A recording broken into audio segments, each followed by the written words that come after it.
Hey there everybody, Freezing Inferno here, welcoming you back to Let's Play Castlevania 2, Simon's Quest.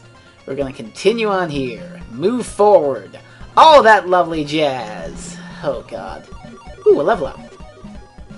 How very convenient. The puzzle coming up, and its various solutions are one of the most infamous things. Ooh, I was about to jump from there, but whew, glad I didn't, because then my jump would have been hampered. But yeah, this puzzle, oh my god. The detractors love to cite this one, and I really can't blame them. This one is just cryptic as shit. This is Deborah Cliff! What are you supposed to do? Wait for a soul with a red crystal? I've got a red crystal. So, do I hit my head on it to make a hole? Don't be like 8-year-old me. Don't be all, oh, what do I do? Do I break this cliff open? Boop, boop, boop-a-doo? It's not breaking open. The holy water's not doing anything. Mom! Mommy! What do I do? You kneel! That's what you do. You have to do that. You have to kneel down for a few seconds. Then a magic tornado comes. And it whisks you away, depositing you in front of Bodley Mansion, which we're not going to yet, because we're going to do a little sequence breaking. That is just ridiculous. Oh, and guess what? You're going to kneel again, just like you did at the lake for the second mansion, Rover. This game has an obsession with making you kneel while having crystals equipped. Learn it. Deal with it. Now, in the Japanese version, that particular little clue that we got in Bronze Mansion about the soul with the red crystal was a lot more oblique and pretty much told you to kneel with a red crystal equipped. It was a lot less cryptic, but for some reason it did not translate well, and we get wait for a soul with a red crystal. Now, if you take wait for a soul as wait for a tornado with a red crystal, instead of wait for a person with a red crystal, you got it. Also, break through here. Find this person. And he upgrades the Morning Star into the Flame Whip. Hot diggity damn. This is the best whip. And it's so good. But yeah. This game really suffered from its localization, I think. You have people outright lying, yes, that's true, but at least that clue was intact in the Japanese version. And I can only assume it is intact in Castlevania 2 Redacted, or even better embellished upon. It's just silly. Like, I don't even have words. That is the most cryptic thing about this game. We're pretty much near the end. There's nothing really ever that much more cryptic about it. That and the other thing with the crystal are really the only things. Oh, maybe the silk bag, too. But those are pretty big things. So, where are we going now, pray tell? We are going to Laruba Mansion, the 5th mansion.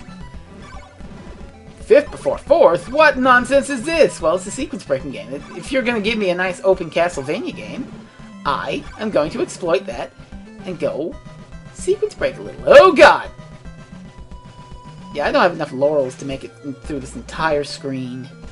So I'm just gonna sort of tank around here. Oh, I'm gonna get hit before I can use this, aren't I?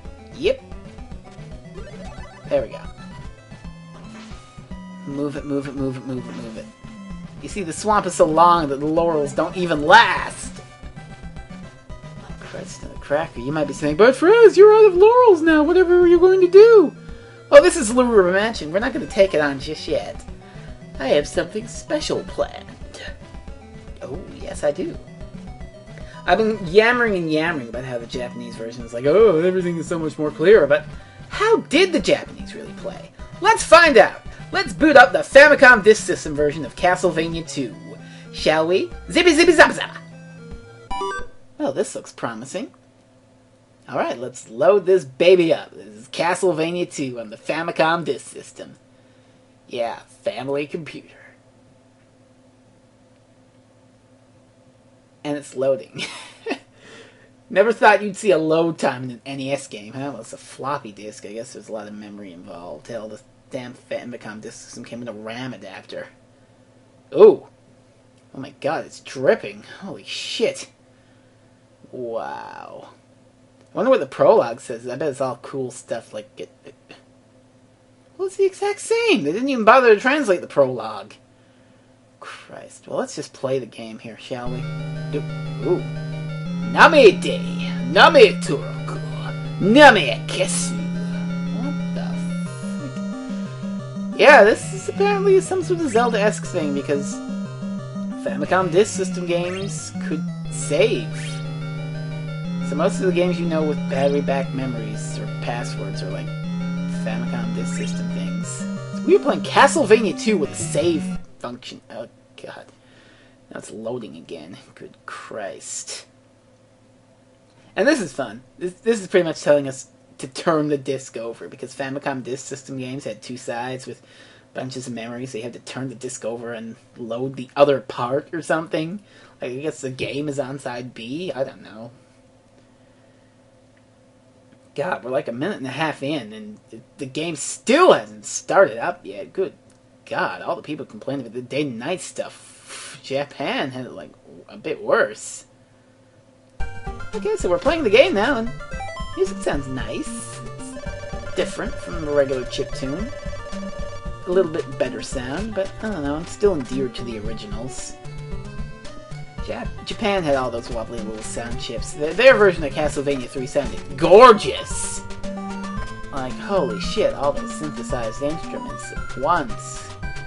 A real shame that our version didn't sound quite like that.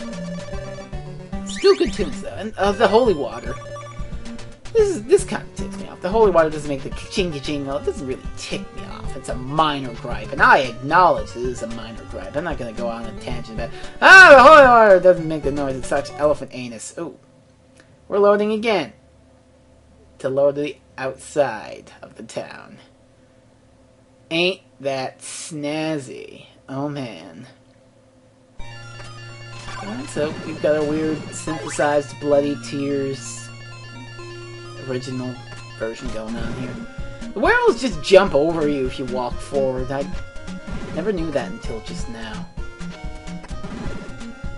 Ain't that a thing? Let's just make our usual run to Berkeley Mansion. Because, well, Berkeley Mansion, you can get there. You can't get there before nightfall. It's impossible. Not even if you move as fast as you can. You gotta get the Holy Water anyway, I suppose. It's not happening. You're never getting to Berkeley Mansion before night falls right at the start of the game. Night should fall pretty soon. I'm curious about what'll happen. Is it gonna go to another load time? Did it load up already here? The suspense is killing me! And that's one thing. The Japanese had all these load times for their Castlevania 2, but I guess the advantage was they could actually read and decipher the clues, which is a bit more important, I think, than waiting a little.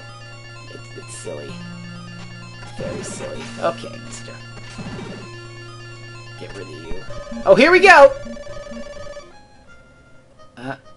Wow, the text is slow. Oh, wow. So only like 5 or 6 seconds because the text is so much shorter. Less characters. Oh, it's loading again because we're coming to a mansion. That's a neat thing. It loads up the mansion music just outside the mansion because it's like, well, you're probably going in there anyway, so let's just load it up. See? Ain't anything. So that's the inside of Berkeley Mansion. I don't need to go through this again. You've seen it like... You've seen me be in here like 3 times. So, Castlevania 2 on the Famicom Disk System. Interesting, but it has a lot of load times. Ain't that crazy? So I'm just gonna do the hover dance. And I guess I'll see you next time for more Let's Play Castlevania 2. And we're gonna try and finish this motherfucking game. So, see ya!